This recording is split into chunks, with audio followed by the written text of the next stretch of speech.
apakah sebuah kebijakan yang ada di sekitar kita itu betul-betul telah merepresentasi atau betul-betul dirasakan manfaatnya oleh publik.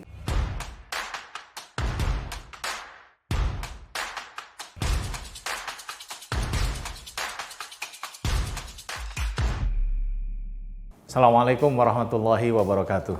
Para propers, ini sebutan yang tidak biasa. Proper itu relate atau berkaitan dengan kepada siapa saja Anda di luar sana yang peduli pada perubahan atau pro pada perubahan. Kenapa kata perubahan ini penting untuk didengungkan?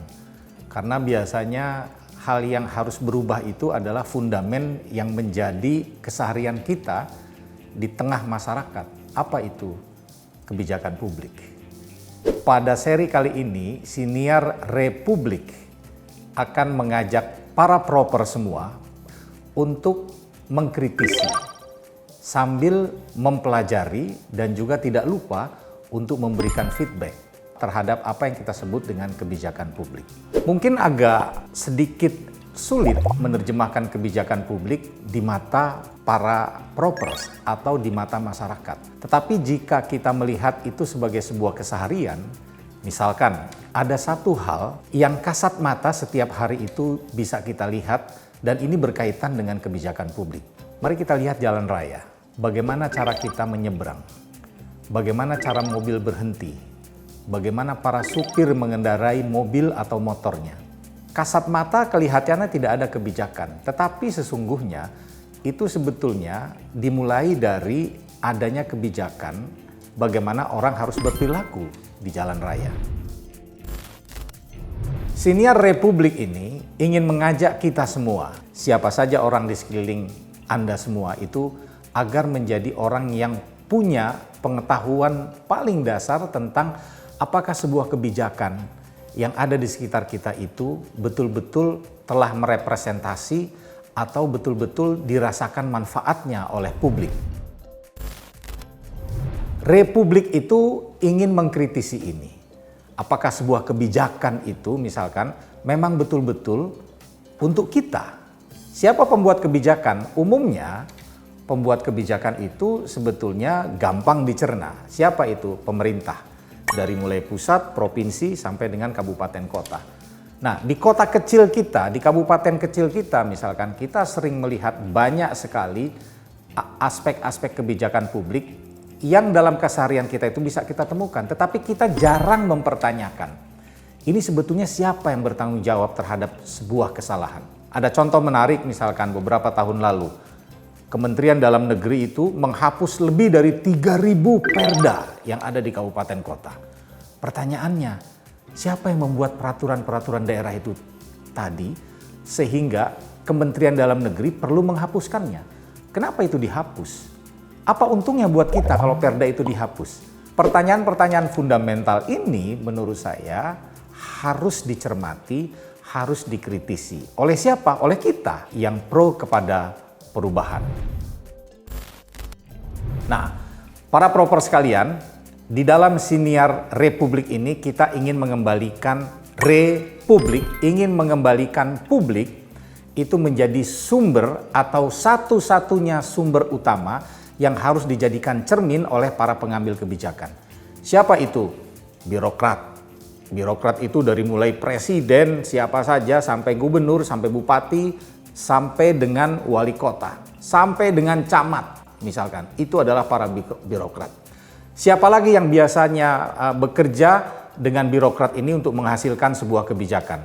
Legislator, para anggota DPR, anggota DPR pusat, provinsi, kabupaten, dan kota. Nah, yang tidak banyak kita ketahui itu adalah pengetahuan dasar kita kadang-kadang ketika para legislator ini membahas sebuah kebijakan publik, pertanyaannya, apakah kita tahu prosesnya? Dari mana proses itu dimulai? Bagaimana cara memulainya? Siapa saja yang terlibat di dalamnya? Nah, pengetahuan dasar soal kebijakan publik ini penting menurut saya untuk diketahui oleh para proper sekalian. Nah, ada proses-proses yang saya kira sebagai publik, sebagai rakyat, sebagai proper, kita harus tahu.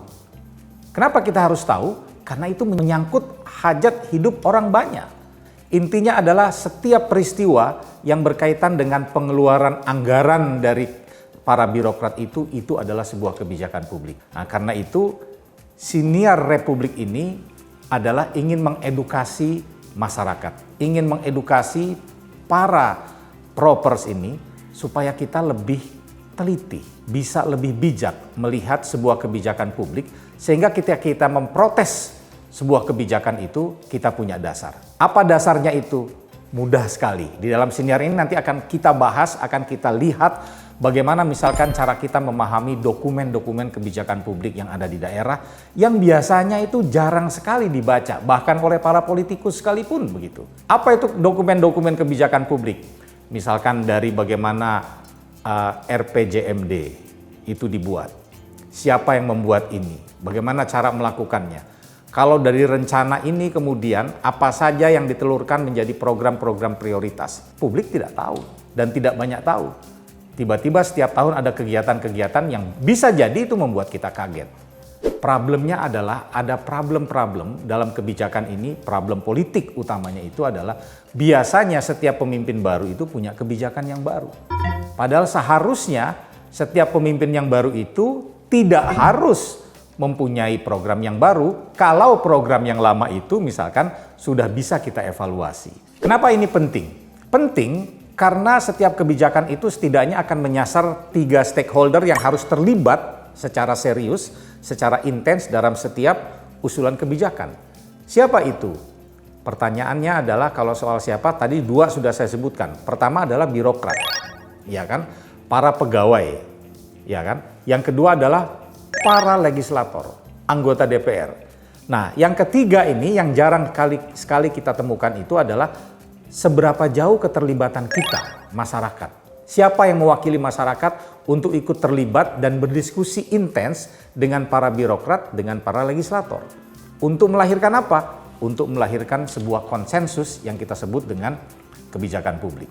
Nah, para proper sekalian, untuk melihat bagaimana misalkan sebuah kebijakan ini menjadi berjalan dengan efektif, saya kira di antara ketiga ini harus memiliki konsensus.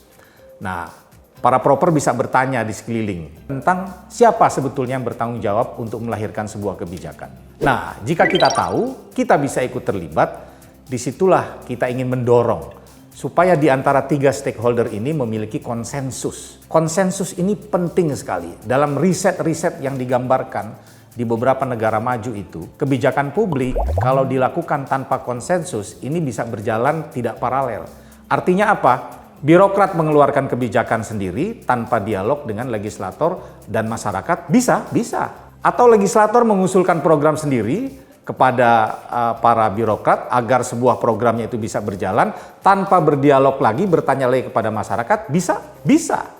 Nah, kita ingin itu harus memiliki konsensus. Kenapa konsensus ini diperlukan?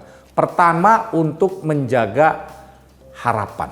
Bahwa kalau kita ikut dalam konsensus segitiga ini, kita masih ingin punya harapan yang lebih baik ke depan.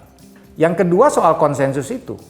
Bagaimana konsensus ini di tiga ranah ini terus dijalin sehingga nanti ke depannya itu bisa melahirkan peraturan-peraturan atau kebijakan-kebijakan yang memang relevan dengan kebutuhan kita sebagai masyarakat. Nah, yang ketiga itu adalah soal bagaimana kita bisa memberi peran kepada tiga-tiganya ini.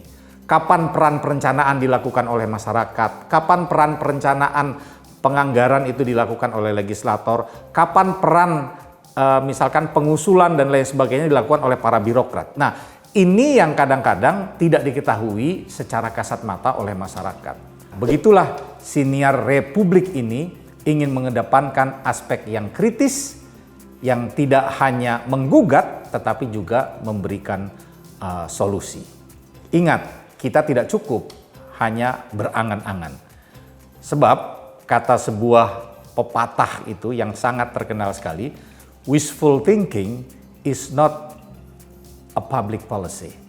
Jadi angan-angan itu saja, kita pengen ini, kita pengen itu bukan kebijakan publik, tapi dia akan dikatakan sebagai kebijakan publik jika 3 stakeholder ini, 3 pemangku kepentingan ini bisa bekerja sama, berkolaborasi, kemudian kita bisa mengkritisi dari luar maupun dari dalam tentang kebijakan-kebijakan mereka, apakah basisnya itu adalah ada pada aspek dokumen kebijakan publik atau tidak. Nah, ke depan akan kami suguhkan, akan kami sajikan kepada para propers itu, ya kan, kebijakan-kebijakan publik yang mungkin menurut kita baik, tapi belum tentu baik menurut dokumen. Mungkin menurut mereka para birokrat itu baik, tapi belum tentu baik juga untuk siapa? Untuk masyarakat. Jadi kekritisan ini, daya kritis ini harus kita tumbuhkan sebagai bagian dari edukasi masyarakat, terutama kepada para proper, kepada kita semua yang pro kepada perubahan.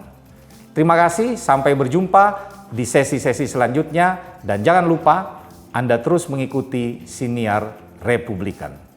Assalamualaikum warahmatullahi wabarakatuh.